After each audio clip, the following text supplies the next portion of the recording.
All right, the first episode of the second season of one of the most hyped shows in years. What did I think of it?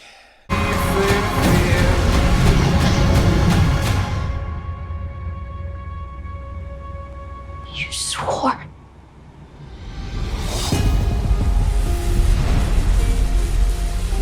Hey guys, welcome to another video. Welcome to my little discussion on episode 1 of season 2 of The Last of Us. I don't know if I'm going to do like episodes every week of the new episodes of The Last of Us season 2. I just don't know. Maybe not. If not, I'll just do a whole season review when the final episode comes out. But if a lot of shit goes down this season, each episode something crazy happens, maybe I will have to do a video week on The Last of Us. Because I'm just not one of those people who do stuff like that. I know there's tons of YouTubers that do that. Appreciate that. It's really cool. Because sometimes when nothing happens in an episode, it's so hard to talk about. And I don't know, this is why I don't review a lot of shows. Because I like to review a show as a whole, not just a single episode. But there's quite a few things I wanted to talk about. That's why I'm making this video. There's just some things that kind of irked me. There's stuff that I liked. I'll get to the positives first, because the negatives, I'm going to go on a little rant here. But yeah, the first season of The Last of Us was great. It was a good season. It was a good series. It was a good show, because it followed the first game. And the first game is a masterpiece of gaming. It's one of the top 10, arguably one of the greatest video games ever made.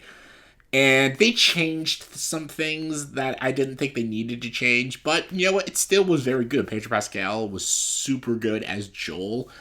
Even Bella Ramsey, who was the weakest, was pretty good. She had her good moments, and the chemistry between the two of them was very solid.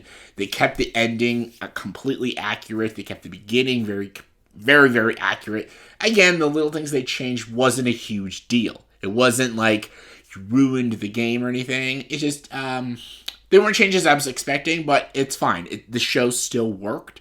It still was a very good adaptation of the game, and it was a solid show. It was a solid piece of television, and there's a reason why it was so loved and so talked about the first season of The Last of Us. And I was very skeptical of season 2 because I played The Last of Us Part 2, and I'm not a fan. That is one of the most divisive games in all of gaming, is The Last of Us Part 2. You either think it's a masterpiece and one of the best games ever, or you think it's absolute dog shit. I'm not quite on the dog shit, but I'm not a fan of it. I'm not a fan of what they did to Joel. I'm not a fan of how just bleak it gets. The game mechanics is very similar to the first one, just with very beautiful and updated visuals. I'm not a fan of the soundtrack, and I'm just not. It's super anticlimactic, the game, and there's just a lot of things. They focus so much on very unlikable characters like Abby, and I wasn't into that game. I didn't like it very much, but again, to each his own.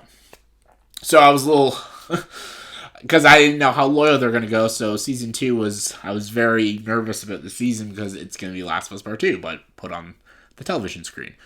And it does seem like they're going that route, but I'm going to talk about things that, just the show, I'm not even going to now talk about the game, what the show did right and wrong, and just in this first episode. So let's talk about the positives. The first thing I am, shocked how well they did, was my least favorite character in the games, Abby, is very interesting. Caitlin Dever is a great actress. I think she should have played Ellie instead of Abby. She looks more like Ellie than Abby, but I digress. She's literally in one scene, a scene and a half. She's like a glimpse at the ending, but I won't count that. She's literally just in one scene, and the one scene she's in, she gives the best performance out of anyone in the whole episode. She's top notch. Her acting is so good. The way she asks her boyfriend for help, and you could tell she is rooted in revenge, but in so much pain. And I felt more sympathy from this Abby in this 5-minute scene than I did with Abby in an entire video game. which I think is hilarious. I'm like, this Abby's already shaping up to be better than the video game Abby. So that's great. I think she does a very good job, and you can kind of see how she's going to be a very intimidating villain by the ending of the episode. So that was really good. That was one of my favorite parts of the episode, is this scene introducing us to Abby, which I thought was going to be my least favorite, because Abby is my least favorite character. I can't stand Abby. I think she is such an unlikable, and just, I don't think she's interesting of a character. However, in 5 minutes, they made her more interesting in this show than they did in the games, which I think is hysterical. And I think that's mostly not because of writing, it's because of the performance of Caitlin Dever. She gives this likability. This is one thing I've always liked about Caitlin Dever. She is just such a likable actress, and she brings a lot of humanity to the roles she gives.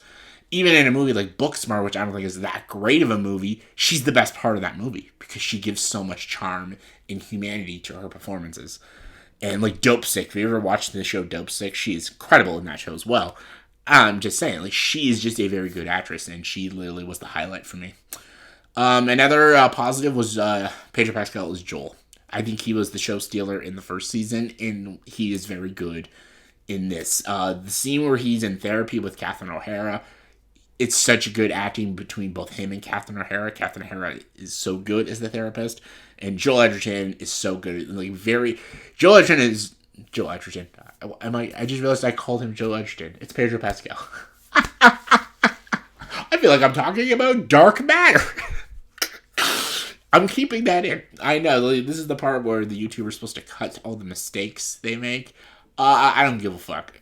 Joel Edgerton's in The Last of Us. You heard it from me now. Joel Edgerton's in The Last of Us. Oh my god. That's so funny. I gotta keep that in. That's hilarious. Pedro Pascal is very good as Joel, and I think I call him Joel Edgerton because his name is Joel in the show. So when I think of Joel, I think of Joel Edgerton. That's the first thing that pops in my head is Joel Edgerton. Why am I still talking about this? Anyways, Pedro Pascal, Catherine O'Hara in the therapy scene both give great performances. And Catherine O'Hara with her husband is crazy and how he wants to open up about the Fireflies, but he's like, he has to hold that in because he knows his life is in danger if he tells anyone. So, great scene. Pedro Pascal, I think, crushes the role of Joel. He was great. Even the guy who plays his brother, really good. What else did I like? I guess a couple scenes with the clickers was cool. I wish we got a little more with the clickers, but they were fine. Entertaining. It's always cool to see the clickers and people shooting them in the face. Always cool. Now we got to talk about Dina and Ellie, which is the worst part of the whole first episode. The girl who plays Dina is not a bad. She's likable. She's fine. I think she is fine. I don't think she has any chemistry with Bella Ramsey, but she's fine. She's pretty good. I didn't mind her. Bella Ramsey single-handedly almost ruins the first episode. She is so obnoxious in this episode. I was like, you know, the hilarious thing is, in Last of Us Part 2, I just said I wouldn't talk about the games, but here I am contradicting myself and talking about the games, but whatever. In The Last of Us Part 2, Ellie is the best part of The Last of Us Part 2. She is such a great character. She's motivated by revenge, and you understand her and you root for her. Abby is the more obnoxious character, and she acts like a little brat, and you can't stand her, and you just want her to see her just die. This episode did the opposite. Abby was the more like tactful character and more interesting character, and Ellie was the more bratty and annoying character. Like, I don't know how I'm supposed to be rooting for Ellie now because she is so unlikable in this episode, absolutely unlikable, and just some of this, some of it is the writing, 100%. Some of it is completely just bad writing. But some of it is just really bad acting on her. She is not giving that great of a performance in this episode. And you know she's yelling and screaming and rah, rah, rah. That doesn't mean you're giving a good performance. Because the performance is how the character is written and how the audience is supposed to interpret them comes through the acting. And if this character is supposed to be damaged, but also a heroic character and a character that we're supposed to like, that's not coming through within the performance of Bella Ramsey. So I'm just saying that. And she just, all right, now I gotta do a little rant now, because a lot of people are talking about the scene, and some people are saying just don't make a big deal of it. I'm gonna kind of make a big deal. There's a scene where she's fighting a guy in a training thing, like she's doing this. Like, this is like her introduction into the episode. She's fighting this dude who's like 6'4", and she's like 5'4". She's like a foot shorter than this guy, and she beats him in a fight. And a lot of people are like, that's the most unrealistic thing. And it is very unrealistic. Because, like, there's literally a scene where he punches her square in the face. And, like, she just has, like, a little nosebleed. Realistically, that's not real. That's just not how it would happen. If a 6'4" dude punches as hard as he can a girl who's 5'4" in the face, half her face would be completely shattered. Her cheekbones would shatter, her nose would break, her teeth would be knocked out. That is realistic. That is just how that would happen.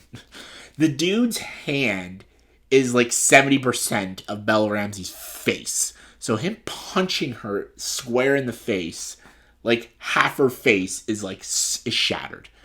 Like, I don't feel like people know what a punch feels like, especially someone who's that big and putting their might and their weight into a punch. That's gonna hurt.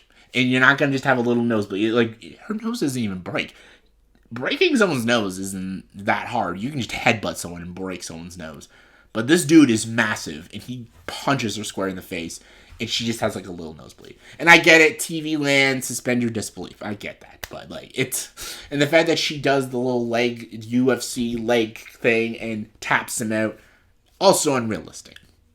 Because he could easily take her legs off of him. Realistically. Like, her muscles are this big, his are this big. And he also, like, picks her up, like, 7 feet off the ground and slams her to the ground, and she's okay. I'm just saying right now. I remember when I was in high school, and my brother fucking football checked me to the ground, and my back was bruised, and my shoulder was cut up. And I wasn't lifted off the ground. He just football checked me to the ground. And I was pretty hurt from it. And I'm a pretty skinny guy. So I'm just saying, this tiny girl getting lifted 7 feet off the ground and slammed to the ground, the fact that, like, her spine isn't almost broken and her shoulders aren't dislocated, automatically the most unrealistic fight I've ever seen. And the reason I'm bringing this up is because they're trying to portray her as this strong woman, and she can be a strong woman, but you also gotta have a little realism, and the show's trying to be very brutal and real, and that just doesn't make sense to me. Like, you want to watch something that's real, watch the cartoon, I have to say, Blue Eye Samurai. If you ever watch that, that is a story about a woman posing as a man, and she fights a lot of men in the show, but she gets brutally beaten. And, like, you'll see throughout the whole of that series that she's got scars, damages all over because she's fighting samurai warriors. But the reason she is so strong is because she's trained by the greatest swordsmen. And she's faster, she's smaller, she's quicker, and she's more tactful with her fighting skills. She doesn't rely on brute strength. She relies on speed and tactician. And she's very good with a sword. That's why she wins the fights. But we see when she fights big dudes, they beat the living shit out of her. Like, the villain of Blue Eye Samurai is a massive guy. And when she fights him, she loses. Because he's way bigger than she is. He picks her up and throws her through the wall, and she's down for the count. Because even though that's a cartoon series, it still wants to show a little realism in how real a fight can be. How she beats him is through teamwork. She has another person fighting with her. And again, she has to be more smart and tactful to beat him. She knows she can't beat him head on because the dude's 7 feet tall and she's like 5'3", even though she's the greatest samurai warrior in the show. But the show, even as a cartoon, knows it's just not realistic. She's not going to be able to beat him. Fist fight. Like, And that's a cartoon series. And I love that a cartoon animated show is more realistic than this show. And also, if you've ever seen the horror movie Hush. Hush. If no one's ever watched Hush, watch the show. Watch the movie, sorry. It's a great Mike Flanagan movie. I'm about to spoil the movie, by the way. But the movie came out like 10 years ago. But if you don't want to know spoilers, skip ahead. But, like, that's another great example. The killer in that movie is like 5'10", 5'9", average height of just a normal guy. But he's a hunter. He's a trained hunter. He masters the crossbow, and he kills people. He's a psychopath. And he's hunting this girl. But in one scene, the girl's neighbor comes to check on what's going on. And this dude's like 6'5", and he's built like a shit brick house. And the killer guy, who is like 5 inches shorter than him, knows he can't beat him in a fight because the dude's bigger and stronger than he is. So how he kills him is he cheap shots him. When the guy's head is turned, he jabs him in the jugular with a knife. That's how he beats him, because he knows he can't beat him legit. And even when he jabs him in the neck, the dude grabs him by the neck and almost kills him. He literally grabs him, puts him in a headlock, and almost suffocates him, even though his neck is bleeding out. And eventually he bleeds out and dies, and the killer of the movie is like, whew, yeah, I definitely wouldn't have won that fight. See how real this is? And this is 2 dudes. This is a guy. These are 2 guys. And the guy he's just shorter than him, and he knows this dude who's 6'5", and his arms are fucking huge, he's gonna lose a hand-to-hand fight. Even if he has a knife, that dude's still gonna beat him. So when he knows when he's not looking, he can cheap shot him and beat him. Realistic. Even though that's just a goofy slasher horror movie, still more real. And even at the ending of the movie, when the main girl, Katie Siegel, who's a great main character, great final girl in a horror film, how she beats him in the end, she even says to herself, the dude is smarter, the dude is stronger. You can't beat him. So what she does is she uses her disability as an advantage. She puts alarm sounds down and deafens him so he's distracted. And then when he finally gets on top of her, she has like a corkscrew and jams it into his neck. She beats him by catching him off guard. That's called playing to your strengths, and then it's called being smart in a fight. If you know you can't win the fight, you're going to have to use some cheat moves, and you're going to have to do them when they're not expecting something. That's how she beats him in the end. He doesn't know she has like a corkscrew in her hand, so when he thinks he's won, bam, she jabs him, just the same way he beat the big dude, she beats him the same way. And that's how she survives in the end. And that's why it's so well done. You're rooting for her, and you understand how she can beat him. That's just my rant on fight scenes. Fight scenes, of course, are goofy and silly, but and if you want to make them unrealistic, explain how we can fall for the suspension of disbelief. So, like, the reason why we can believe John Wick can beat all these guys is because they say John Wick is the greatest hitman ever. But even in the John Wick movies, he's getting hit and shot and stabbed and sliced and everything. But, like, he's considered the greatest warrior. So, in this fantasy world, we believe it. But in The Last of Us, Ellie is not the greatest warrior ever. She's just some tiny girl beating this big dude, which just doesn't seem real. So, that's my rant. Just long story short, very stupid scene. Oh my lord. Alright, what else do I have to talk about? There's also a scene where Dina and Ellie, they go on this, like, what are they going on? They're going with a group of people to scope the scene and just see if there's any clickers out there and stuff. It's kind of like a watch duty. So her and Dina go run into this, like, little, what is it, a gas station or a supermarket or something. And the leader of the group says, don't go in there. And of course they don't listen and stuff. And the thing is, like, this is what I hate about this. I'm like, they're said to be all in the right, Dina and Ellie, but Dina and Ellie just don't listen to anybody. Like, the point of listening to your commanding officer is it's a safety thing. And when someone's like, oh, don't do it, they're just like, we're gonna still do it. And I was like, and these are supposed to be the characters we're supposed to be rooting for.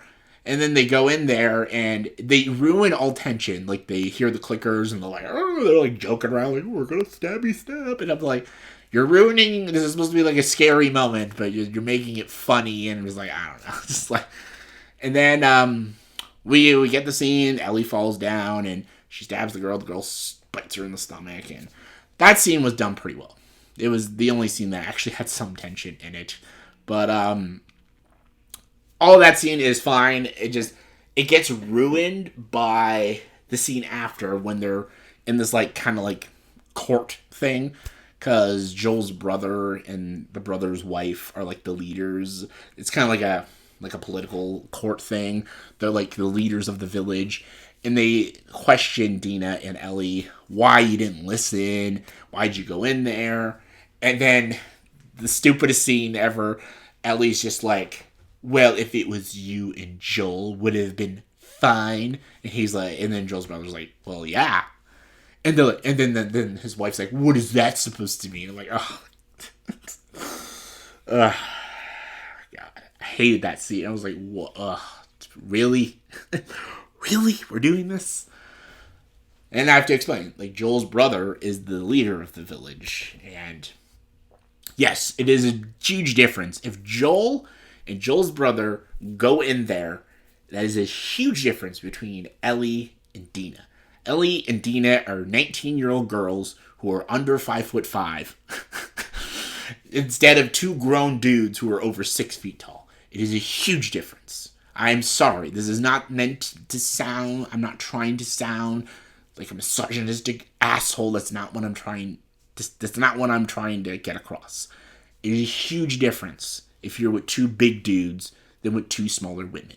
And I don't care how well trained each of them are and stuff like that. Joel and Joel's brother are very well trained. They're both equally well trained.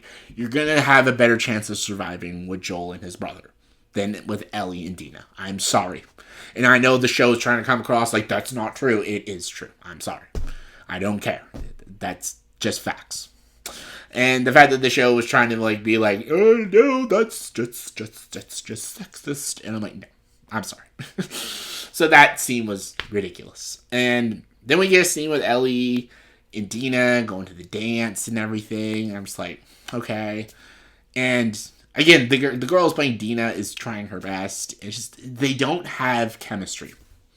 And Dina and Ellie is like a big romance in Last of Us Part 2. And in the game, it's a lot more believable.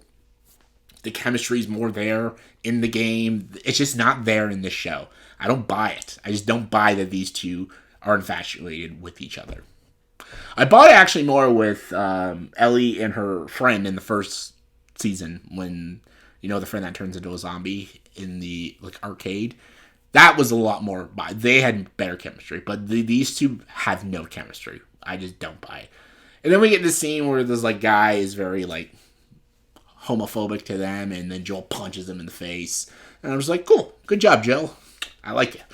And then fucking out of nowhere, Ellie just goes up to Joel. She's like, don't you ever fight my fucking battles for me. And she's like, oh my god, it is such a ridiculous scene.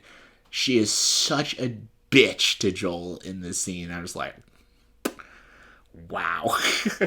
Joel like stood up for her, and again, because I don't know, she's just mad at Joel for reasons because he's not telling her things, or I don't know if it's like a male thing because a male stood up for a female. I don't know what they're trying to come across, but like Ellie is coming off like such a jackass in this first episode, and couldn't stand her. Literally everything she was doing was so unlikable, and I didn't like it.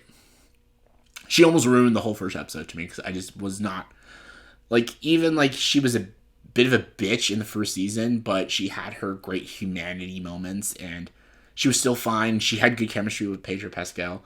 This one, she's just so miserable, and it was miserable to watch. So I didn't like Bella Ramsey in this first episode. I thought she was insufferable. The character was insufferable, and I didn't think her acting was all that great either. And her chemistry with the girl Dina wasn't very good either. So she was the worst part of the episode, and she's the main character of the episode. Best part, Pedro Pascal, Caitlin Dever. That's not good. That's not a good sign. So, very disappointing first episode. I was expecting like 10 out of 10, amazing. But it was like 5, 6 out of 10. It was okay.